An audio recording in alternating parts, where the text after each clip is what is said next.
Good morning and welcome from our little monastery in Stores. This is an impromptu short video because when I came, just excuse me, there we go. When I came to check that our morning prayer had been recorded to upload it to our social media colleagues and clients and friends, it hadn't recorded. And today is a poignant day because yesterday my family buried our youngest nephew, Stephen, aged 22. And in the early hours this morning, I had a very long Skype with my young sister who was at that funeral. And she was sharing with me the whole event where Stephen, known as Stevo, founded this motorcycle club several years ago, and 100 motorcycles gave him the biggest send-off ever, with 50 before the hearse was being taken to the church and 50 motorcycles behind, all very well organized. And the church was overflowing, and the priest, who had said many funeral masses in his priestly role, said he'd never ever seen anything like this before. It was awesome. But grief is a very challenging, emotive issue to support those who've lost a loved one, such as my family. I'm listening to them, how stunned they are, how overwhelmed they are with grief, some sedated, at losing their young brother. And as a nurse who specialized for the last 12 years of my nursing career of 38 years, caring for the dying, you never ever get over the loss of a loved one, nor should you. I believe God gives you the strength to come to terms with it, but never ever get over it. And you may disagree, and that's your choice. So how do you support someone you love who's just lost a loved one? How do you support them? Well, for me here, as an enclosed contemplative monk, my heart wanted to be with my family in Dublin and hug the life out of them. But I was reminded by the promise I made. And it's times like this where your heartstrings are pulled. But I'm glad I stayed put, because there was a lot of emotions, a lot of feelings. There's one member of my family who is the black sheep, sadly, who's done a lot of harm and a lot of wrong to the family, into deceiving his own mother and stealing from her, which is tragic, which is really tragic. And yet, this young brother of mine, whom I love and forgive but don't particularly like, has deceived all of us. And he was guided to keep away from going to the family home to see young Stephen in the coffin. He was guided to keep away, but no, he had to make an appearance because he's a bully. And we encounter all sorts of emotions coming out in grief, don't we? Let me share with you this beautiful reading from the late John O'Donoghue, from one of his many beautiful books on To Bless the Space Between Us. And this morning I was just guided to open the book and the reading would be given. And this is the theme. It's for suffering.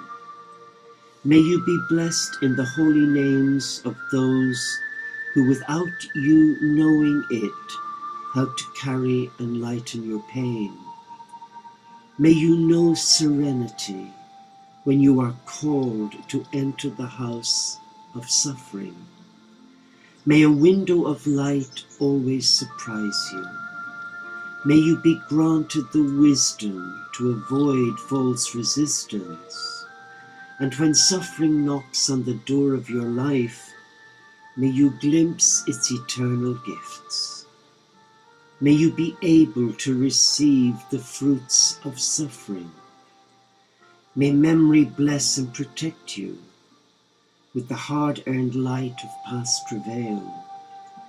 to remind you that you have survived before, and though the darkness now is deep, you will soon see approaching light. May the grace of time heal your wounds. May you know that though the storm might rage, not a hair on your head will be harmed. And you've heard that quote many times, I'm sure.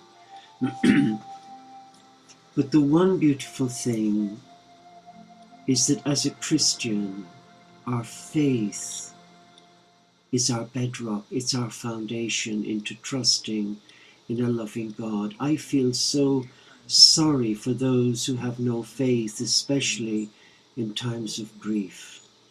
I've nursed a good cross-section of society to know that I've seen so many different deaths in my nursing career. And those who have had no faith and to grapple. Their death is not very beautiful.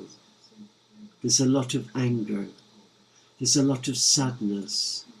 There's a lot of pain and unforgiveness. But those who have a belief in a loving God, something beautiful is evident.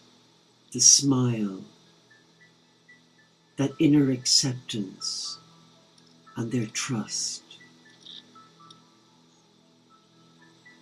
So we pray today for the many who are mourning the loss of a loved one, and that they be given the strength from friends and family to hold firm, to be gentle on themselves, to love themselves and to care for themselves.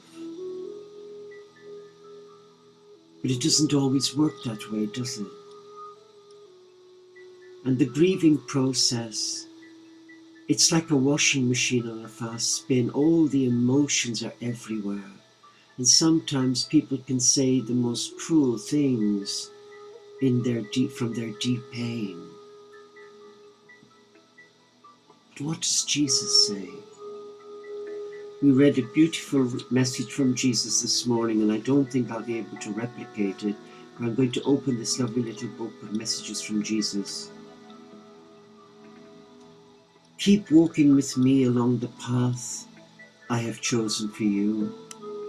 Your desire to live close to me is a delight to my heart.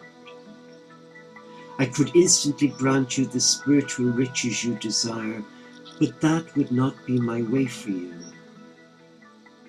Together we will forge a pathway up the high mountain. The journey is arduous at times, and you are weak. And someday you will dance light-footed on the high peaks, but for now, your walk is often plodding and heavy. All I require of you is to take the next step, clinging to my hand for strength and for my direction. Though the path is difficult and the scenery dull at the moment, there are sparkling surprises just around the bend. Stay on the path I have selected for you. It is truly the path of life.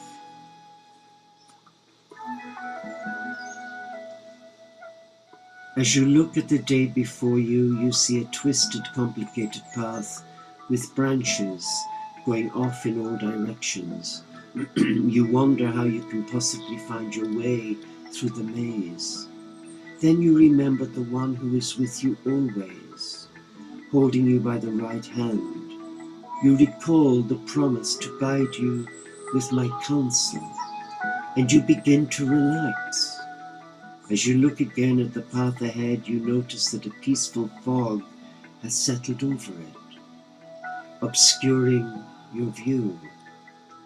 You can see only a few steps in front of you, so you turn your attention more fully to me and begin to enjoy my presence. The fog is a protection for you, calling you back into the present moment. Although I inhabit all of the space and time, you can communicate with me. only here and now. Someday the fog will no longer be necessary, for you will have learned to keep your focus on me and on the path just ahead of you. And those words come from the mouth and heart of Jesus. Though this short video is a little fragmented, it's a heart response. It's a heart response to those who are grieving and hurting. Take heart. Do not fear. It will pass.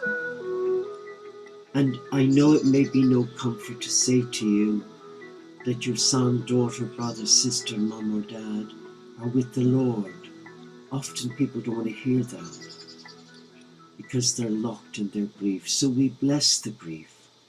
And I bless the grief that my family are experiencing right now at losing such a lovely young brother, aged 22, the youngest of my nephews and nieces. It's certainly a reality check for the rest of the family to look at their life and to evaluate, are they where they're meant to be?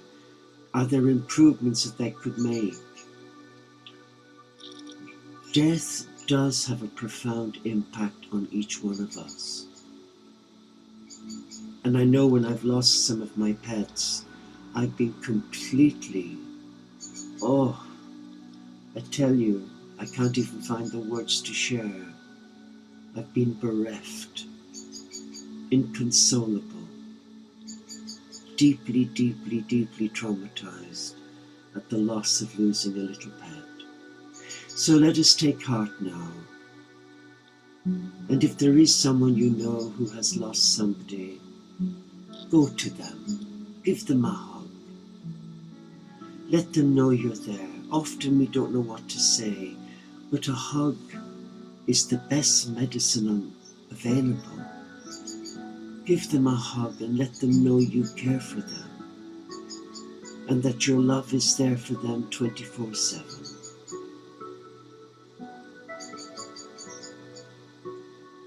Thank you for listening. Thank you for watching.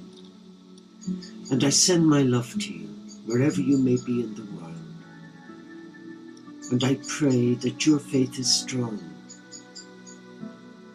and that your faith will always guide you through the most difficult and challenging of times.